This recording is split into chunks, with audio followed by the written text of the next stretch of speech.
नमस्कार. काव्य शिको मनमोहक मराठी मालवणी कवितांमध्ये मी मनमोहन रोगे आपले स्वागत करतो. मित्रांनो, आजपासून शिमगोत्सव किंवा होळी आज आहे आणि आजपासून शिमगोत्सव सुरू होतो आहे. तुम्हा सर्वांना होळीच्या खूप खूप शुभेच्छा. होळी आणि शिमगा हा कोकणात खूप जोरात साजरा केला जातो, विशेषतः रत्नागिरी जिल्ह्यात आणि राजापूर तालुका वगैरे थोडा. होळीच्या नंतर दुसऱ्या दिवशीपासून मग गावगावच्या मंदिरातून पालख्या निघतात, त्या घरोघर जातात आणि मुंबईतील खूप नोकरदार वगैरे चाकरमानी प्रत्येक गावागावात आपापल्या घरी जातात आणि असा मोठा उत्सव असतो. होळी जी आपण जाळतो ती अशीच लाकडं पडलेली असतात, कुठे सुकून तुटलेली, झाडं मोडलेली किंवा आणखीन काही नको असलेलं सामान असतं काही, तर त्यातून ती करावी. पण जिवंत झाड तोडू नये असं सांगतात आणि ते बरोबर आहे पर्यावरणाच्या दृष्टीने. कारण झाड एक लावून ते जगायला वाढायला कित्येक वर्ष लागतात, पण तोडायला मात्र ती 5 मिनिटंही लागत नाहीत. प्रत्येक सणात ज्या काही परंपरा आहेत, प्रथा आहेत, रीती आहेत, त्यातली चांगली कोणती, वाईट कोणती, चुकीची कुठली, त्या चुकीच्या प्रथांना तिलांजली देऊन नवीन काही स्वीकारलं पाहिजे, त्याची तयारी ठेवली पाहिजे. कारण हिंदू धर्म हा सुधारण्याला वाव देतो. नराचा नारायण ह्याच धर्मात बनतो आणि कित्येक प्रथा हिंदू धर्मात बंदही केलेल्या आहेत. ज्या चुकीच्या वाटल्या, त्या समाजपुरुषाला, काळपुरुषाला ते वाटले ते चुकीचे आहेत, त्याने सोडून दिलेले आहेत. तशाच ह्या होळी सणात मनातील द्वेष, दुष्टप्रवृत्ती ह्याचं जलन झालं पाहिजे, जळलं पाहिजेत ते, आणि वाईट प्रथा असते ते सोडल्या पाहिजेत. हेच सांगणारी ही कविता आहे आणि हा शेवटचा महिना आहे मराठी मास, फाल्गुन म्हणजे. तर आता आपण सुरू करूया हे शिमगोत्सव कविता. फाल्गुनी पौर्णिमेसं सुरू होई शिमगा, फाल्गुनी पौर्णिमेसं सुरू होई शिमगा, शेवटच्या मासातील हा उत्सव दांडगा. शेवटच्या मासातील उत्सव हा दांडगा. दांडगा अशा अर्थे की जोरजोरात घोषणा येतात, बोंब मारतात आणि थोडंसं खोडकरपणा, खेळ चालतात, चेष्टा मस्करी, कुणाचं काही थोडंफार त्रास देणं, असं ह्या खेळात होळीत चालतं. फाल्गुनी पौर्णिमेस सुरू होई शिमगा, शेवटच्या मासातील उत्सव हा दांडगा. पौर्णिमेच्या रात्री साजरा होतो होलिकोत्सव. पौर्णिमेच्या रात्री साजरा होतो होलिकोत्सव, भक्त प्रल्हादाशी जोडले त्याचे पुराणाचं नावं. पौर्णिमेच्या रात्री साजरा होतो होलिकोत्सव, भक्त प्रल्हादाशी जोडले त्याचे पुराणात नावं. जुने त्याज्य विचार रूढी होळीत स्वाहा करा. जुने त्याज्य विचार रूढी होळीत स्वाहा करा. परिसर स्वच्छ तर आरोग्य चांगले याचा विचार करा.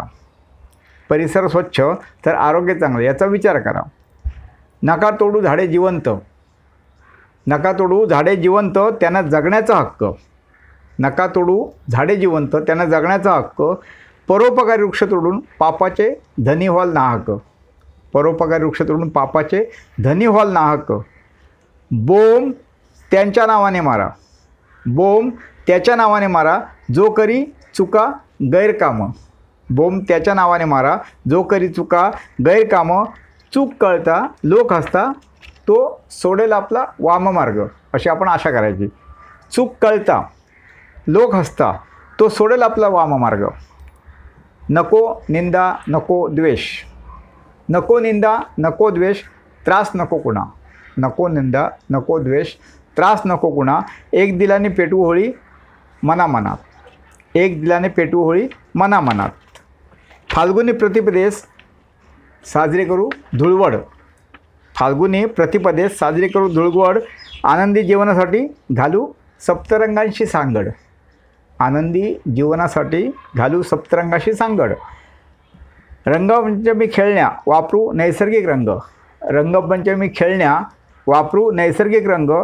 रासायनिक रंगाने होतो रंगाचा बेरंग. रंगपंचमी खेळण्या वापरून नैसर्गिक रंग.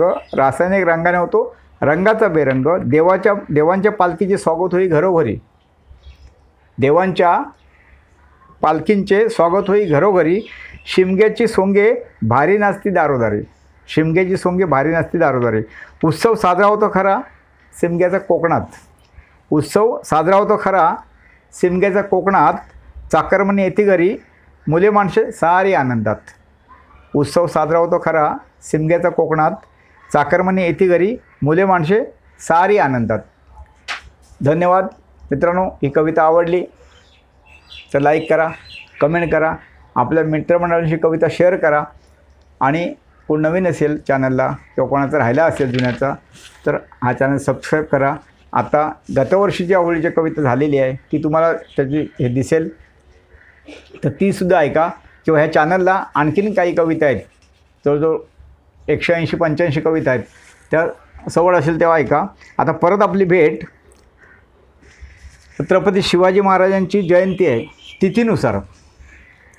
कधी फाल्गुन कृष्ण पक्ष तृतीया म्हणजे येत्या 10 तारीखला. तेव्हा आपण चपळ मुत्सद्दीवीर ही कविता ऐकूया. छत्रपती शिवाजी महाराजांची महाराष्ट्र सरकारने काही वर्षापूर्वी जयंती 19 फेब्रुवारी जाहीर केलेली आहे.